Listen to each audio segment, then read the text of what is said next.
As always, raise your hand, name, and affiliation. That would be great. Kerr, NBC Sports Bay Area. After the last game, you said your team played really hard, but there are ways in which you guys can play smarter. What are some of the little things you'd like some attention on? Mainly taking care of the ball, but also some defensive keys that we had some breakdowns with. But the big thing is for us is always ball security, winning the possession battle. That's what we're focused on tonight.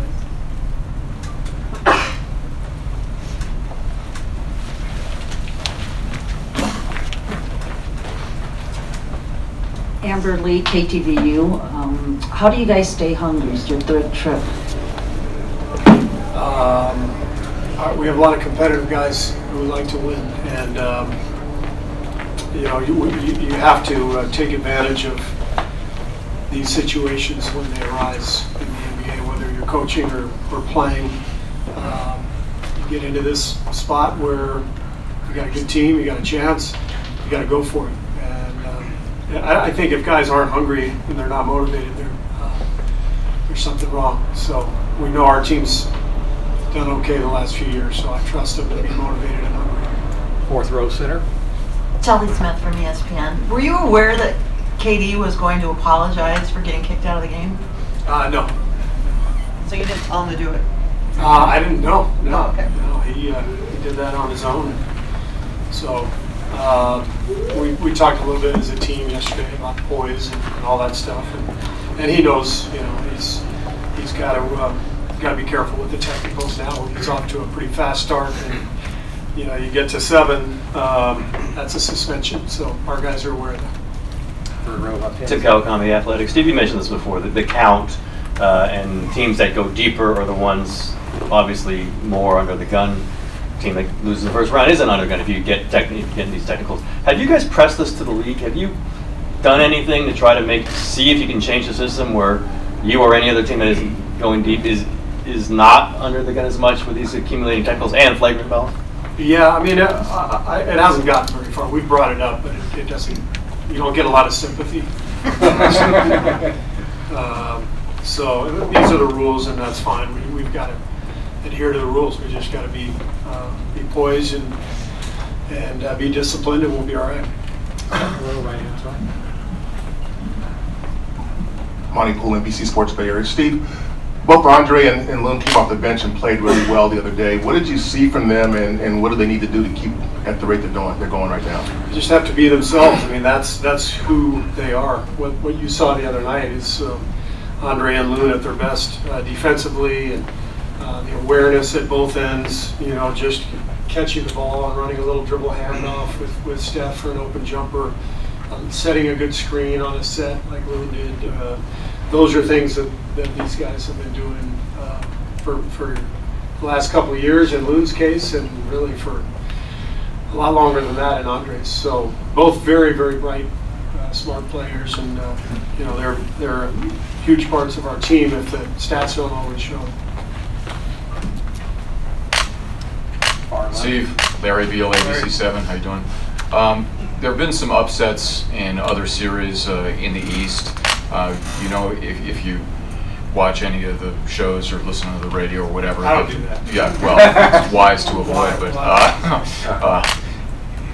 how do you convince your players when the sweep talk, or they're going to win in 5, or all of that is out there, to focus and not walk into a trap game?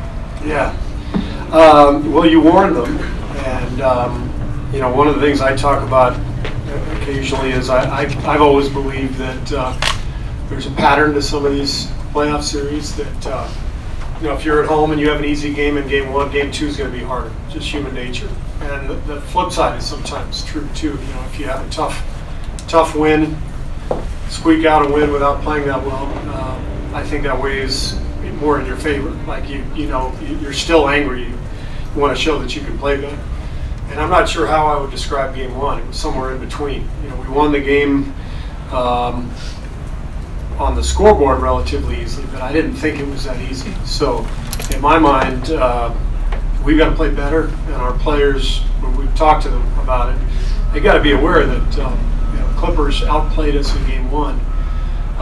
we made a lot of shots, and that's kind of saved us. Steph, Draymond making threes, Looney making a couple jumpers. We made a lot of shots where they played good defense.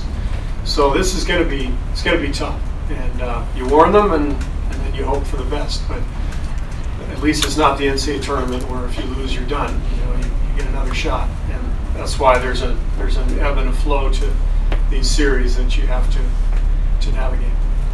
Steve over here, Tim again. Right here. Little strategy question. Can you line up the matchups where Andre's in when Lou Williams is in? And do you want that more often than not to have Lou Williams being guarded by Andre? Yeah, I mean, we want to have our best defenders on Lou. He's their high scorer. He's the guy who causes the most trouble and who creates the most shots for them. So you want Andre on, you want Clay on, you want your guys who have length and are used to guarding the perimeter. KD a little bit as well. In this series, it matches up pretty well. They generally bring Lou off the bench around the same time that we bring Andre off the bench. But in the playoffs, all that stuff tends to shift as each coach tries to get an advantage. So, as a team that's the favorite, I don't generally change my rotation a whole lot until we need to. I feel like if we've been doing something the same way. I want to show our guys that I have confidence in them. So we're going to keep playing the same way until we've got to do something different. Left-hand side, second row. Steve Minibach with ABC7. Yeah, on that, talking about the ebb and flow, I mean, Harrell and Williams combined for 51 points off the bench, but the Warriors able to handle Landry and three starters offensively very well. So how do you approach that game too, kind of that ebb and flow between the starters not scoring, because obviously that's not going to be the case. Yeah, I mean, the Clippers are a very unique team. I think Harrell and Lou are probably their two best players. How many teams bring their two best players off the bench? So we don't get too caught up in bench total points, because the only thing that matters is just points, obviously. So we just have to do whatever is necessary to give ourselves the best chance to win. And there are some things we can clean up defensively, specifically with those two guys from game one. They hurt us quite a bit, so we'll try to be better on them tonight. Joe Morgan, Sporting News. You mentioned it was kind of a frustrating night for DeMarcus on Saturday, but he did get his feet wet in first playoff appearance. What do you expect from him tonight, and what do you need from him? I think he's going to play great. DeMarcus has a ton of pride.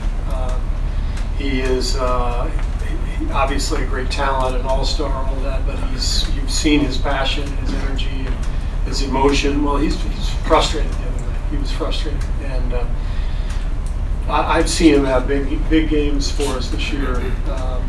Pretty much every time we've needed it. Big games on the road against opposing all-star centers. He's been at his best, and so I think DeMarcus coming off a subpar game for him in game one, I think he'll bounce back and be much better. Thanks, everybody. Is that it? Great, thank you. Doc will be in here.